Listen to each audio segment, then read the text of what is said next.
नमस्कार, आप देख रहे हैं न्यूज़ 18 का डिजिटल प्लेटफॉर्म और मैं हूं आपके साथ श्रुति श्रीवास्तव। आज हम पॉडकास्ट करने वाले हैं एक स्पेशल गेस्ट के साथ और आज का पॉडकास्ट बेहद ही महत्वपूर्ण इसलिए है क्योंकि सोना और चांदी कीमती है लेकिन हर घर की ज़रूरत भी है।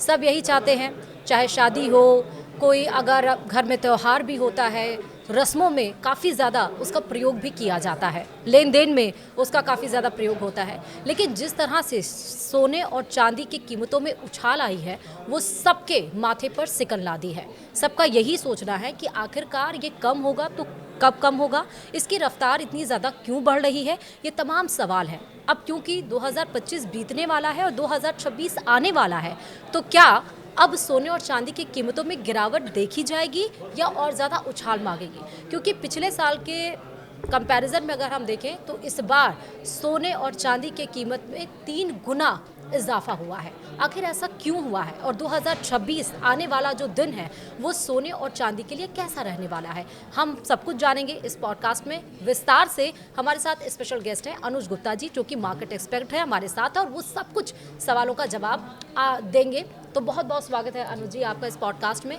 तो सबसे पहले यही कि आखिरकार सोने और चांदी जो कीमती हैं, लेकिन इतने कीमती हैं ज़रूर, लेकिन हर घर की ज़रूरत भी है, तो आखिरकार इतना ज़्यादा उछाल क्यों हो रहा है और आने वाले दिनों में क्या रहने वाला है इसका प्राइस?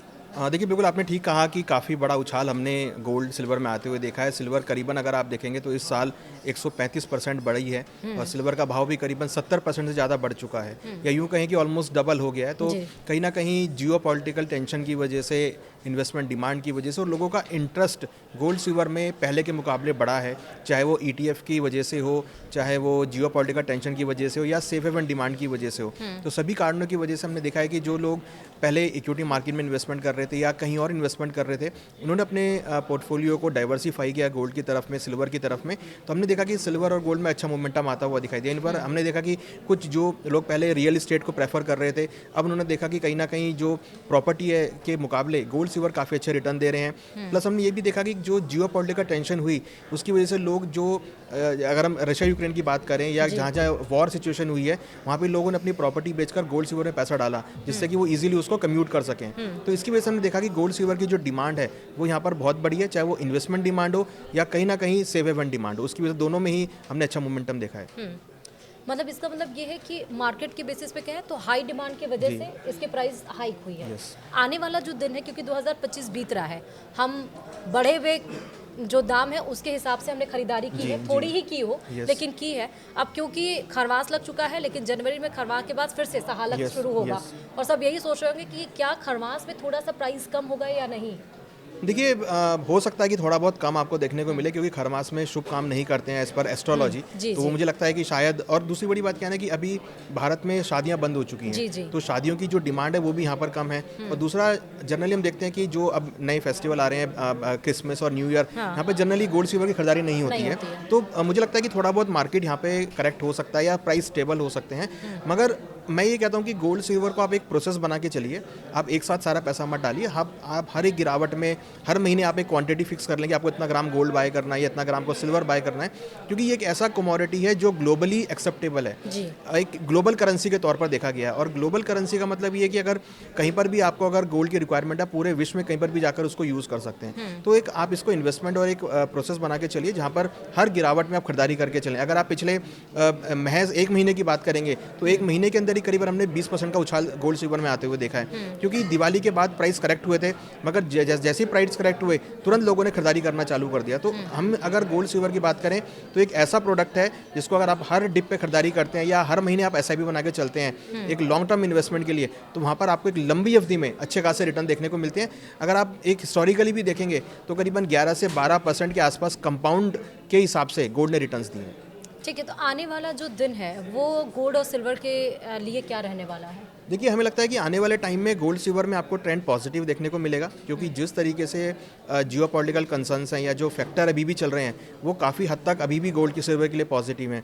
देखिए, यहाँ पर सब चीज़ें कि अगर हम माने कि सब कुछ ठीक हो जाएगा तो इन्वेस्टमेंट डिमांड बढ़ेगी, अगर सब कुछ खराब होगा तो सेव हेवन डिमांड बढ़ेगी, तो दोनों में से कुछ ना कुछ रहने वाला है। तो ऐसे में हम देखेंगे कि कहीं ना कहीं ETF की डिमांड बढ़ेगी, सेंट्रल बैंक्स खरीदारी कर रहे हैं, इकोनॉमीज अपने पास फॉरेन रिजर्व में इसको ऐड कर रही हैं, तो कहीं ना कहीं हर एक छोटे से छोटा आदमी या बड़े से बड़ी इकोनॉमी सभी गोल्ड सिल्वर को अपने पोर्टफोलियो में ऐड कर रहे हैं, क्योंकि उनको पता है कि एक ऐसा प्रोडक्ट है, अगर कोई भी मुसीबत आएगी तो यही प्रोडक्ट काम करेगा। इवन अगर हम इकोनॉमिक पर्सपेक्टिव से बात करें तो इकोनॉमिक्स को अगर लोन भी लेना होगा IMF से, तो वहाँ पर गोल्ड की होल्डिंग देखी जाती है। तो सेंट्रल बैंक्स और जो इकोनॉमीज हैं वो यहाँ पर गोल्ड को भी ऐड कर रही है। तो एक रिटेल कस्टमर भी यही सोच रहा है, रिटेल इन्वेस्टर भी ये सोच रहा है कि भाई क्यों ना गोल्ड को अपने पोर्टफोलियो में डाइवर्सिफाई के तौर पर वो यूज़ करें। अच्छा, ये बढ़ती हुई जो कीमत है सिल्वर और चांदी की, यानी कि गोल्ड और सिल्वर की, वो फिजिकली खरीदा जाए तो ज़्यादा प्रॉफिटेबल है या डिजिटली हम इन्वेस्ट करें तो ज़्यादा? क्योंकि बहुत सारे लोग हैं जो ये सोचते हैं सोना चांदी किसी भी तरह खरीद लो, इन्वेस्टमेंट के तौर पर लॉकर में रख देते हैं, क्या ज़्यादा? देखिए, गोल्ड का प्राइस, अगर आप कुछ भी गोल्ड खरीदेंगे, चाहे आप फिजिकल लें या आप डिजिटल लें या फिर आप एक्सचेंज के थ्रू लें, उनका बेस अंडरलाइंग वैल्यू जो है वो गोल्ड फिजिकल है। तो अगर गोल्ड फिजिकल का भाव बढ़ेगा तो सभी जगह भाव बढ़ेगा, ऐसा नहीं है कि आपका भाव नहीं बढ़ेगा। तो अगर आपको, ये आपकी सहूलियत है कि आपको किस में अच्छा लगता है। अगर आपको फिजिकल से गोल्ड से प्यार है तो आप फिजिकल गोल्ड ले सकते हैं। आपको अगर लगता है कि आपको डीमैट में रखना है, आप डिजिटल गोल्ड या गोल्ड ETF बाय कर सकते हैं। आपको अगर गोल्ड में ट्रेडिंग करनी है तो आप एक्सचेंज के थ्रू ट्रेडिंग कर सकते हैं। तो सारे ऑप्शन अवेलेबल हैं, बट अंडरलाइन जो है वो गोल्ड का है। अगर गोल्ड सिल्वर के फिजिकल में भाव बढ़ेंगे तो वो सभी जगह भाव बढ़ते हुए नजर आएंगे। तो ऐसा नहीं है कि आपने कहीं मिस आउट कर दिया, बट इंपॉर्टेंट ये है कि आप गोल्ड में किस वे में एंट्री में आते हैं। तो ये डिपेंड करता है। अगर आपको फिजिकल गोल्ड से लगता है कि आपको फिजिकल गोल्ड रखना है तो आप फिजिकल ले सकते हैं। आपको डिजिटल रखना है, डीमैट में रखना है, तो आप डीमैट में भी रख सकते हैं उसको। क्योंकि अब आपने कहा जियो पॉलिटिकल की वजह से और हाई डिमांड की वजह से इसकी प्राइसेस बढ़ने हैं। सपोज कर लें, एज्यूम कर लेते हैं कि 2026 गोल्ड और सिल्वर के अकॉर्डिंगली क्या, क्योंकि अब जिस तरह डोनाल्ड ट्रंप चाह रहे हैं कि रशिया यूक्रेन में वॉर शांति हो जाए, ईरान और इजराइल फिलहाल अभी शांत बना हुआ है।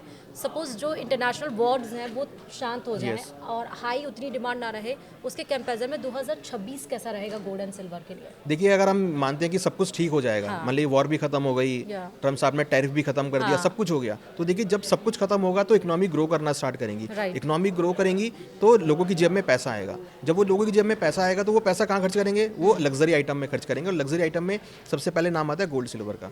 तो कहीं ना कहीं जैसे लोगों की जेब में पैसा आएगा तो वो गोल्ड में एज ए इन्वेस्टमेंट करना चालू करेंगे, लग्जरी ज्वेलरी खरीदना चालू करेंगे, तो गोल्ड की डिमांड ऑटोमेटिकली बढ़ेगी।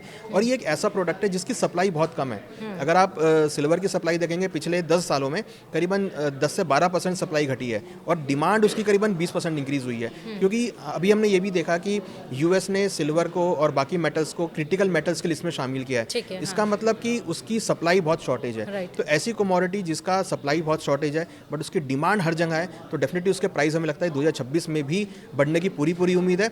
हाँ, हो सकता है कि 2025 जितना रिटर्न ना दे, but definitely double digit return का तो हम एक्सपेक्टेशन कर रहे हैं। 2025 आपने जो इन्वेस्ट किया, क्योंकि अब ये जाता हुआ साल है और आने वाले साल में हम कुछ ना कुछ ये डिसाइड करते हैं कि हमारा 2026 में हम क्या करेंगे। तो गोल्ड ज़्यादा बेहतर है या सिल्वर? देखिए, आपने बड़ा अच्छा क्वेश्चन पूछा है कि गोल्ड ज़्यादा बेहतर है या सिल्वर, क्योंकि यहाँ पर सबके माइंड में है कि गोल्ड रिटर्न देगा या सिल्वर रिटर्न देगा। यहाँ पर हम ये कहना चाहेंगे कि सिल्वर इस बार दोबारा आउट परफॉर्म करेगा, क्योंकि सिल्वर एक तो रेयर अर्थ मेटल में ऐड किया गया है, क्रिटिकल मेटल में ऐड किया गया है। दूसरा, जो सिल्वर की इंडस्ट्रियल डिमांड है वो यहाँ पर बढ़ती हुई नजर आ रही है। सप्लाई एज कम्पेयर गोल्ड के काफ़ी कम है। तो हमें लगता है कि 2026 में भी सिल्वर यहाँ पर आउट परफॉर्म करेगा। या अगर हम यूँ कहें कि जो इंडस्ट्रियल मेटल्स हैं, क्योंकि सिल्वर इंडस्ट्रियल मेटल का भी पार्ट है, हमें लगता है कि 2026 जो है वो इंडस्ट्रियल मेटल के नाम होगा और 2026 में भी हमें लगता है कि इंडस्ट्रियल मेटल यहाँ पे ग्रो करते हुए नजर आएंगे। बट गोल्ड की अपनी शाइन है, वो हमेशा चमकता रहेगा और गोल्ड के भाव भी आपको 2026 में बढ़ते हुए नजर आएंगे। तो अगर हम सेफ हेवन के तौर पे देखें तो डेफिनेटली गोल्ड यहाँ पे सपोर्ट करेगा, बट अगर हम इंडस्ट्रियल डिमांड के पर्सपेक्टिव से देखें तो यहाँ पे सिल्वर हमें लगता है कि आउटबिट करता हुआ नजर आएगा। ठीक है, तो इसी के साथ आप समझ गए होंगे कि आखिरकार सोने और चांदी की कीमत इतनी उछाल क्यों मान रही है। आने वाले दिनों में 2026 के लिए सोना चांदी किस तरह से रहने वाला। अगर आपको इन्वेस्टमेंट पर्पस से भी सोने चांदी को देखना है तो आप इस पॉडकास्ट को देख सकते हो। बहुत बहुत शुक्रिया अनुज जी इस पॉडकास्ट में जुड़ने के लिए और इतने विस्तार से सारे प्रश्नों का सवाल देने के लिए, सारे प्रश्नों का जवाब देने के लिए। पॉडकास्ट में फिलहाल अभी इतना ही। नमस्कार।